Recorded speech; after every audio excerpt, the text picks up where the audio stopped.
माँ की आखिरी इच्छा। एक बार एक बूढ़ी माँ को उसके बेटे ने एक वृद्ध आश्रम में ले जाकर छोड़ा। इस माँ का ये वही इकलौता बेटा था जिसके लिए इस माँ ने जीवन भर संघर्ष किया।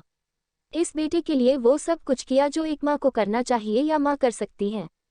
और आज भी अपने बेटे को किसी भी तरह की परेशानी ना हो इसलिए आश्रम में रहने के लिए भी तैयार हो गई।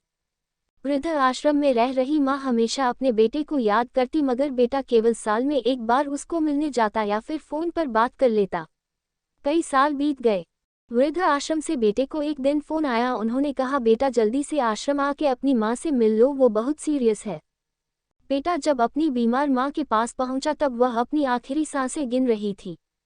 बेटे ने अपनी माँ से उसकी आखिरी इच्छा पूछते हुए कहा, माँ मैं तुम्हारे लिए क्या कर सकता हूँ बताओ।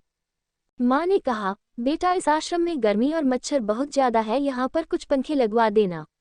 फ्रिज ना होने की वजह से यहाँ पर हम बूढ़ों को कई बार भूखे पेट ही सोना पड़ता है, क्योंकि किसी ने दिया हुआ खाना खराब होने से नहीं बचा पाते।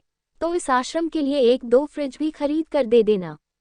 बेटे ने अपनी माँ की सारी बात सुनी और अपनी माँ से पूछा, आपने इतने साल यहाँ पर निकाल दिए पर आपने कभी भी यह बातें मुझसे नहीं कही और अब जब आपके पास टाइम नहीं बचा है तब आप ये सब कह रही है, ऐसा क्यों?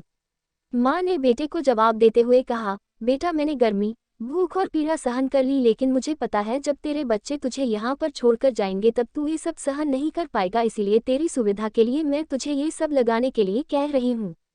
दोस्तों, माँ की ये आखिरी लाइनें किसी भी बेटा या बेटी की आंखें खोलने के लिए सक्षम है।